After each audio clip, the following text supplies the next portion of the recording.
Hello there, what is going on everybody? Hold on to your socks. It is Clone Commando preview time. AMG has spoiled a Clone Commando section.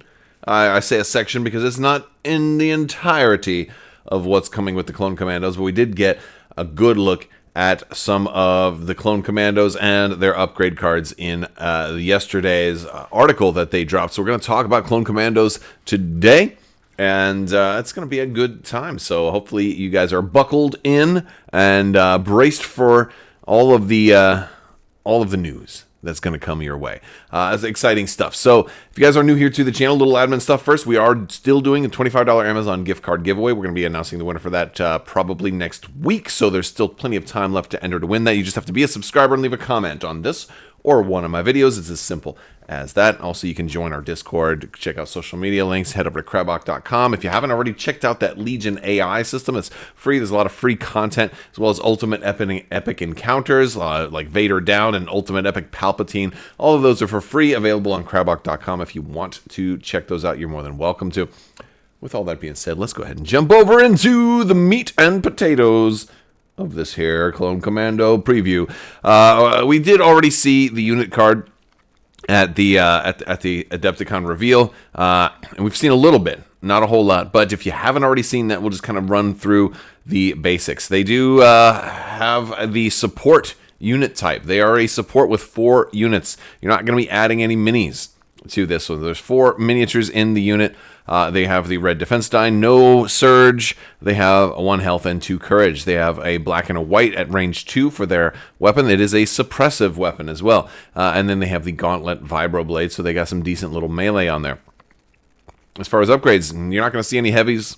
You're not going to see any personnel, but you're going to see training, equipment, grenade, comm, and weapon. Now, the equipment isn't really an equipment upgrade because you must equip the Katarn pattern armor on them. So not really much of a choice there. They also have infiltrate, so they can drop them down wherever they want, which is going to work really well with complete the mission. They have recharge 1 and shielded 1. So I feel like shielded 1 should have come before recharge 1 in the order, but maybe it's just, you know what? It's not the alphabetical either, because S would be before T, so shielded 1 would be... Yeah, I'm doing my ABCs in my head right now, so I don't know what the method for the for the order of the keywords. But they also have target 1, so they can get some aim, a little bit of aim action, and they've completed the mission, which is going to be really nice. So basically, you're going to get to drop a priority mission token somewhere on the battlefield outside of a deployment zone, and whenever they're at range 1 of that mission, they're going to gain surge for defense, which is going to make them really hard to kill. Although they only have 1 health each, so it just takes a good shot and a bad roll defensively for them to just be quapoomed. Quapoomed is a new word that I just coined right now. You can use that on a t-shirt. I've been quapoomed. Maybe don't do that. I don't think, and it would probably raise more questions than it would. So it would answer. When this unit attacks an enemy unit that's at range 1 of the priority mission token, they gain critical 2. So you're going to gain all kinds of surge abilities if they're close to where they're supposed to be. If they're out of position, then they will suffer a little bit. So you definitely want to keep them in position. And it's going to be interesting to see how this impacts gameplay, because when they are in the zone, they're going to be very, very, very strong. But this also means that your opponent, if they are running infiltrate units, can cut them off. If your people, maybe we'll see a resurgence of like saboteurs and mine layers and things like that, and like the droid biomines and all kinds of stuff like that, like mining their special area. There's all kinds of like really interesting counterplay to something like this that might emerge, but it might not. It all depends on how things go. And as somebody who doesn't usually do like worlds level tournaments for Legion, but sometimes watches them, it's very interesting to see like the difference in casual play versus competitive play, and which one will be the meta to either embrace these guys or to totally shut them down. So that much is going to be pretty interesting. Now, we do have some interesting upgrade options. At 75 points for a support, though, these guys are, not obscenely priced, and their upgrades don't, their upgrades aren't that expensive at all at 0 points. So the Katarn pattern armor, we've already seen that one. That is really strong. It is basically one big shot. If you do get kerpthwanked, that's not even the word I just used. But if you get curb thwanked, you can just say no, no, no. I only lose one guy because the Katarn pattern armor will stop that big ranged attack. And the good thing about the Katarn pattern armor is it stops not just curb thwanked, but also kerplunked and kerschnitzled, if you prefer the German variety of beautifully tasty steaks. My words are all over the place today. Tasty steak. It's not even April Fool's Day. That was yesterday. So, yeah. Very crazy. But anyway, the Katarn pattern armor is really cool. It's just protecting you against the really big bad roll. The tricky thing is going to be like, what happens if you lose 2 guys? Do you pop it then and still have 3? You know, like that first shot, if you like, it's like, oh, I would actually take 2 wounds here. Do I want to pop this armor and save 1 now? Or do I want to save it for like a bigger hit later? You know, I think you pop it the first opportunity you can, realistically. But yeah, I guess it depends on what your opponent has on the field and what is likely to be coming your way as well. But also the other cool thing about this is that it can protect against pierce too. Like it's not true pierce protection, but it's pierce mitigation. It's like I don't care if you got pierce 5 in your attack pool, you're only getting 1 wound through at least this one time, which is kind of cool. But your opponents are gonna know that that's there, so they're not going to throw the big attack pool at you not right away. You know. So we also have the weapon though, and the weapon is interesting. The DC-17M ICWS and the DC-17M ICWS, the anti-armor version versus the sniper config. It's a really good double-sided weapon at 0 points, so it's going to be an auto-include. I don't expect there's going to be another weapon that you could put on them, but maybe. It depends on what Delta Squadron gets. Now, we don't have a preview of Delta Squadron today. This is it. But this is a pretty cool one. Now, it's an exhaustible weapon, which means they're going to have to recover. There's some other ways that you can recover, so you could do that, or just face the facts that, hey, they're going to have to recover, so maybe I give them HQ uplink. Maybe I do some other things with them. I mean, they are a support, so I think HQ uplink might be an option for them if they're going to have to be recovering anyway. It could be a good thing to give them a free face-up order token. It's an idea. Now, they've got reconfigure on these things, but they're going to exhaust to shoot. You know, we've seen this before with like Death Troopers and their configuration weapon and things like that. But they can flip it even if it's exhausted. So if they're going to have to recover and shoot, they'll be able to do that. You'll know, presumably you'll know what you want to do at the start of your activation. So what's cool about these is they do very, very different things at very different ranges. I think the sniper config is going to be a little bit more popular for them since they already have a range 1 to 2 weapon. But the anti-armor config, let's talk about that first. It's range 1 to 2.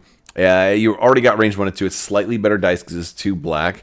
But it allows them, and it might be more popular to run it in that config because of the fact that it's better dice. And if you're playing on your objective, you're probably, I guess it depends where the objective is, but if the objective is, far away from your spawn, and closer to the enemy territory, you might be taking a lot more range 2 shots. But this gives you a nice impact. It gives you, again, everybody can use this weapon. If you've got 4 guys alive, you can have impact 4 on this. This could be a really nice ability. You're also going to have surge to crit if you're in your deployment zone, if you're near your objective. So, you're likely to have surge to crit. It depends, who you're shooting and how far into that zone you are. But the cool thing here is, I think that, between Impact 4 and Surge to Crit, there's a pretty good chance that you could get, 5 hits through on a vehicle, maybe even 6.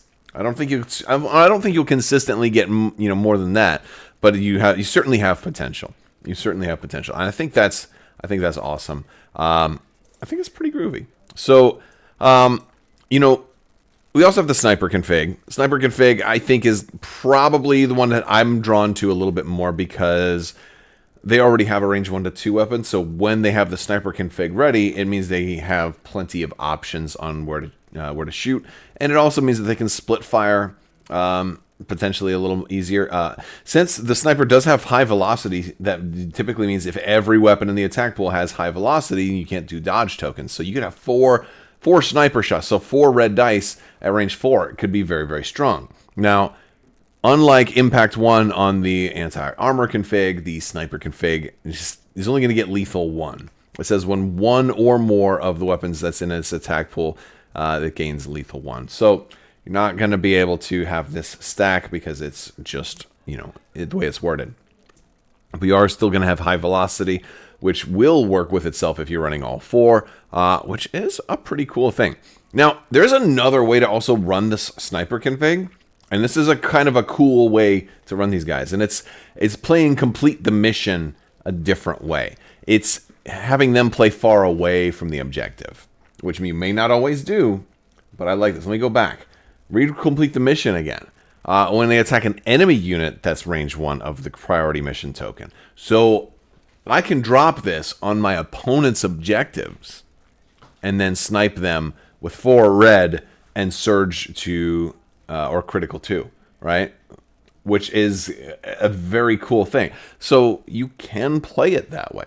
And again, I guess, and you can play them that way even with, you know, if you're just making approach on the objective normally. So I feel like they're a really interesting unit to me, especially with these different weapon configs. It also makes me really curious what Delta Squad is going to look like, since we didn't get to see everything from this unit. It's going to be interesting to see what else we get in this pack, but I think a lot of people are going to want 2 versions of the Clone Commandos. I think you're going to want your Delta Squad, and I think you're also going to want the Clone Commandos. Hopefully you can run more than 1. I'm curious if 3 Clone Commandos will be the meta. They're not obscenely expensive. 75 points isn't that bad for what you're getting here. But keep in mind, you are only getting 4 minis. But if they play them on the objective, they could be pretty tough. And the thing is, if you're running multiple Clone Commandos also, you know, you can have multiple complete the missions. Now, it says place a priority mission token on the battlefield while this unit is at range 1 of the priority mission token. So the way that that's worded has me thinking that each Clone Commando will have their own specific token. So if you run 3 Clone Commandos, you probably need a way to mark which unit belongs to which priority token. Because I don't think it'll just be like, oh, if we're close to any... Because if it was completely interchangeable like that, then that could be kind of broken. Now, granted, you could just stack them on top of each other and just make these clones come in and just be like nuts, and then you've got like 12 commandos coming in there just wreaking havoc. That could definitely happen. I think they're going to be very strong. Obviously, their biggest mitigation is just that one bad roll that could kill them, but or their biggest weakness, but they have that mitigation with the Katarn class armor. And then the other big weakness is, when are you going to, waste an action on them? I say waste because it's not a fulfilling action to do the recover. And again, we'll have to see. Maybe there'll be more command cards out there that synergize with them better in the future. There's plenty more Jedi left to come. So the sky's the limit as the future of this game comes. But the Clone Commandos do look strong. They do look strong, and the fact that they're not using up a special forces is honestly one of the things that I think is awesome. And I like that they're kind of changing, they're kind of breaking the mold a little bit. Although I don't want them to break it too much, because there's roles, and there's certain things that stereotype. I would have always expected these guys to be special forces, and I expect them to be that way for a reason, because it's the recipe, and the recipe is what it is for a reason. But they're adjusting the recipe. I just hope they don't adjust it too much. And this is interesting, because on the plus side, though, this really does give you an option to run ARC Troopers and Clone Commandos and have like a highly specialized, like elite force type of build that's not like saying, oh, well, I've got my 3 special forces, now I'm done. So I think that's really cool. It gives us a lot of really cool potential for this unit. Let me know what you guys think down in the comments section below. I want to hear your best Clone Commando thoughts. Also, speaking of Clone Commandos, have you been watching The Bad Batch? Because I'm not going to do any spoilers, but Bad Batch is a pretty cool show, and there's definitely clone references in The Bad Batch, since, of course, they're all clones, and Bad Batch, of course, has plenty more spoilers for us to get to.